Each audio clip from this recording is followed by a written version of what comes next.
Hey guys, it's Ross.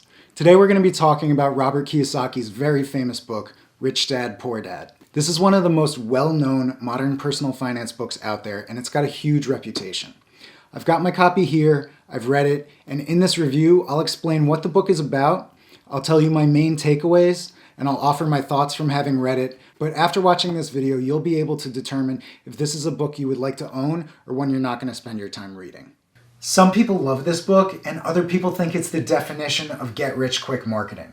But if this video saves you a little time or helps you decide whether or not this book is going on your list, please click like and consider subscribing. Originally self-published by Kiyosaki in 1997, this book hit the New York Times Bestseller list by the year 2000 and continued to have massive sales for years.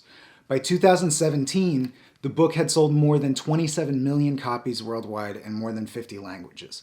It's really popular. But you're wondering, who is Robert Kiyosaki? Before I read this book, I didn't know his name, I didn't know anything about him. Here's his bio.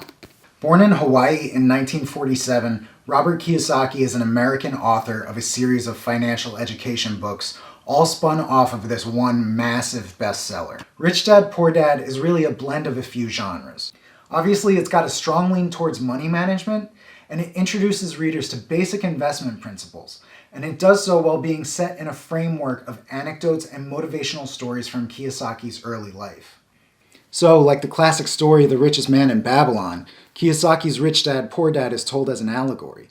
The book is presented as an autobiography, telling some stories from his childhood upbringing by his two role models, his poor dad and his rich dad. But who are the rich dad and the poor dad? In Kiyosaki's story, the poor dad is his biological father, who is book-smart, college-educated, and gainfully employed, but he's stuck in what Kiyosaki describes as a poor mindset. The rich dad is the father of Kiyosaki's friend Mike. Rich Dad has several local businesses that he manages, even though he was never traditionally educated. Now, years later, Kiyosaki has admitted that these stories may not have actually happened, and that Rich Dad may not have actually existed. But the stories serve as window dressing for the real messages in the book. In this sense, it almost reads like a collection of personal finance fables rather than an actual memoir. Okay, so there's no Rich Dad? I guess not. You might feel that this is a bit disingenuous, because it is, but in my opinion that fact doesn't detract much from the messages within the book. Once you read the stories and hear the idealized life lessons taught by the mythical Rich Dad, I think it becomes rather apparent that these are just hypothetical scenarios that are being posited as metaphors for the financial advice that Kiyosaki actually discovered through his working career. Okay, so now that we know the setup of the book, what are those messages? What does the book actually talk about?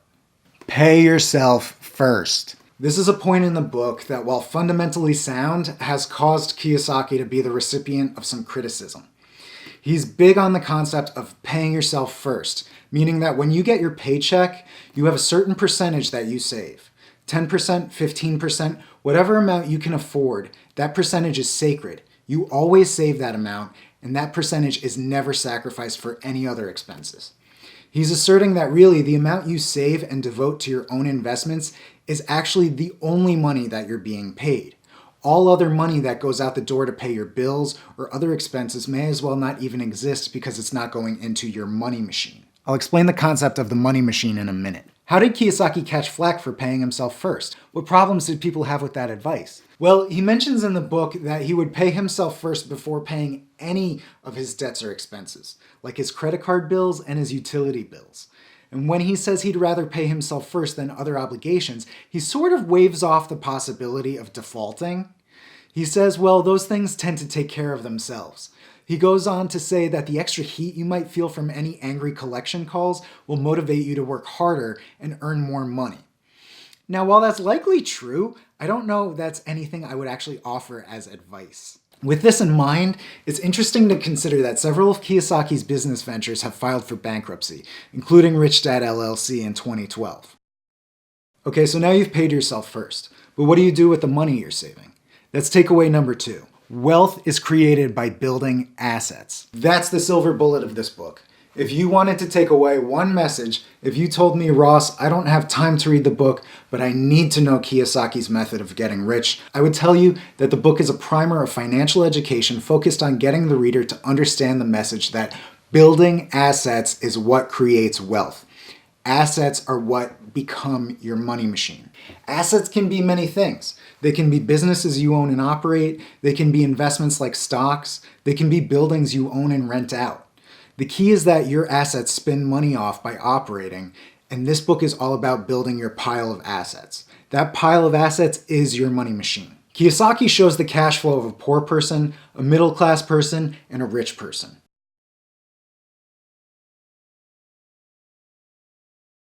The poor person's income goes straight to expenses.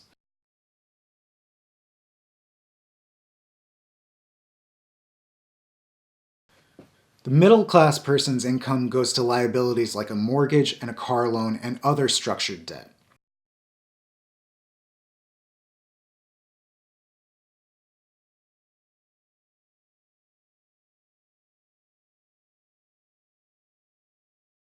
The rich person has effectively built at least two sources of income: a paycheck, depending on whether or not they wish to continue working a traditional job, and their money machine, which is the income generated from their assets. They built their money machine with the money they saved by paying themselves first.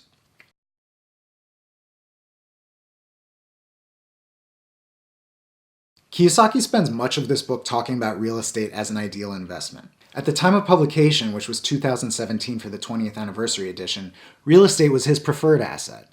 He knows and talks at length about the fact that you can rent homes out to other people and depend on a monthly income from their rent payments. As a side note, something I found surprising in this book was that, in contrast to his love for investment properties, an interesting and fairly contrarian opinion that Kiyosaki has is that your home is not an asset. He explains his opinion by saying that your home will never put money in your pocket. It can only increase your expenses. He points at the 2008 housing crisis as an example that you can't always count on your home's value increasing. So while he's a big fan of investment properties for the reason that you can depend on a steady income from the rent, he wants readers to keep in mind that they shouldn't count on their primary home as much of an asset financially, if at all. And while this whole opinion isn't earth-shattering, I thought it was worth noting. Now, this isn't a quick process, and Kiyosaki mentions several times in the book that he had a goal to be rich in his 40s, which he really only achieved to his desired standards in his 50s. But so now you've paid yourself first, and you've used that money to get some assets. Maybe you bought some stocks, or maybe you even got an investment property. How do you live like you're rich? After all, that's really what everybody is reading the book for, right? That takes me to the third takeaway from my book. You are your own business, whether you like it or not. When I had some disposable income from my first job, if I wanted something and I had at least that much money in my checking account, I bought it. If I wanted a $700 guitar and I had at least $700 in my checking account, I bought it. Obviously, this very quickly becomes unsustainable. As impulse purchases mount up, savings decrease. I had to learn that there was a difference between being able to buy something and being able to afford something. I wasn't funding my money machine, I was funding the money machines of the guitar manufacturers. Kiyosaki encourages readers to imagine that their true income only arrives as the income from their investments. According to him, your paycheck is simply a way to fund your money machine by increasing your assets. The money those assets spin off are your true usable income. The book goes on to expand on the concept of investing enough that you'll be able to purchase the items you want with the income produced by your money machine. For example, let's say you want to buy a new car. The monthly payment might be $500, but rather than taking the $500 monthly car payment directly out of your paycheck, Kiyosaki espouses that you should invest enough money to the point that your investments alone generate $500 a month, then your car payment is taken care of. Obviously, this method takes more time, and it's not feasible for every purchase. But remember, this is a system that Kiyosaki built well into his 50s. Kiyosaki encourages his readers to think of their personal finances as their own business. Now that we've talked about the setup and lessons, who is the book actually for? Though it really couldn't hurt anybody to read the book, I think it would be particularly valuable to people just getting themselves acquainted with the idea of money management and wealth creation or preservation. I think the book would be an excellent gift for a recent college grad or maybe somebody who wants direction for their personal finance goals. It's not a perfect primer for personal finance. There are other books out there that teach those early lessons way better to lay people, such as Ramit Sethi's I Will Teach You to Be Rich. But this book is perfect for somebody who may be looking for personal finance goals or wants to look a little farther down the horizon than a pure intro to saving. Overall, Kiyosaki's allegorical method of teaching explains some advanced personal finance concepts in ways that are easy to grasp and ultimately very readable. It was a very motivating read, and I had a hard time putting it down. I actually read this book over the span of 2 days, mainly because it's an easy read written in a really conversational tone, and it does a good job of conveying its lessons in ways that feel extremely actionable. In that way, it's very motivating. A lot of books, like Think and Grow Rich and Awaken the Giant Within, are all about inspiring action. It's true that the best way to see progress immediately is to make a change, any change. If that change didn't create your desired effect, these books would tell you to take action in some other way. Make another change. They're all focused on that first spark, that first nudge to get the snowball rolling down the hill. And while these books have varying degrees of effectiveness, they suffer from really circular writing that feels like fluff to some extent. They take the message of get out there and do something, and they reiterate it hundreds of ways and stretch it out to fill a book that feels hefty enough to justify your purchase. Now, while these books are classics for good reason, to me, they get repetitive like you wouldn't believe.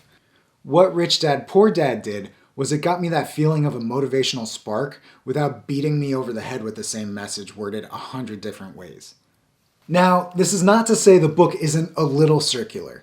It is. In the beginning, as Kiyosaki sets the scene for his childhood lessons, it has a bit of a repetitive loop that feels like a telemarketer saying, "But wait, there's more." For me, this repetition was finished by about page 83, which is a little bit of the way through chapter 2. This is the point where Kiyosaki starts explaining his concepts regarding the cash flow of wealthy people and starts really laying out the details of his lessons to acquire wealth. After this, he abandons most of the window dressing and gets to the meat and potatoes of his wealth creation methods. Another con of the book is that there are multiple references to Kiyosaki's financial education board game and other books in the Rich Dad series. Those can be distracting. I know I certainly wasn't crazy about the shoutouts to other products he sells, but I don't feel as though these elements of product placement really detract from the main messages of this book. I was able to look past them, but they may bother you a little bit more. That all said, it was a fast read and surprisingly fun for a personal finance book. I'm going to hold on to my copy. This trade paperback for $8 was an easy purchase decision for me. The specific printing is the 20th anniversary edition, which has some summaries and discussion questions at the end of each chapter. I'm going to hold on to my copy for future reference. No, it's not some of the greatest literature ever written, and no, I didn't feel compelled to highlight anything in the text for super quick reference. And yes, it's got this cheesy portrait of Kiyosaki on the cover that makes it feel like something from an infomercial. But what I really enjoyed most about the book, and what I feel like it has to offer for future rereading, is its quick, easily digested motivational messages. If you enjoyed this video, please give it a like and consider subscribing to my channel. If you watch this and you think you want to buy the book, you can use the link in the video description. And if you've read the book and you want to discuss it further, or if you have any other questions about the book, hit me up in the comments below. And until next time, thanks for watching.